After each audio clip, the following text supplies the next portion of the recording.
Hi friends, ఇప్పుడు tomato పచ్చిమిర్చితో పచ్చడి చేసుకుందాము. టమోటాలు 4 తీసుకోవాలి, పచ్చిమిర్చి తీసుకోవాలి, ఎర్రగడ్డలు తీసుకోవాలి, తెల్లవాయి తీసుకోవాలి.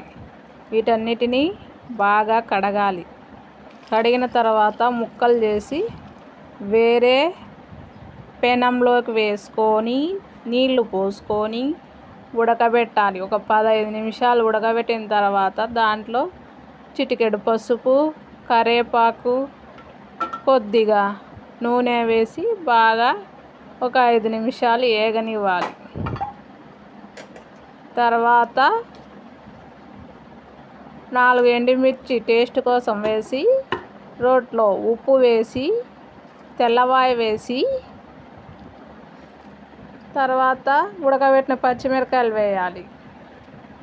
టమోటా, ఎర్రగడ్డ ఈ మిశ్రమాన్ని అంతా రోట్లోకి వేసి బాగా నూరాలి. నూరిన తర్వాత టేస్టీ పచ్చడి రెడీ. టమోటా పచ్చడి రెడీ. వేడి వేడి అన్నంలోకి టమోటా పచ్చడి చాలా రుచిగా ఉంటుంది. ట్రై చేయండి. ప్లీజ్ మా ఛానల్ని సబ్స్క్రైబ్ చేసుకోండి, లైక్ చేయండి, సపోర్ట్ చేయండి.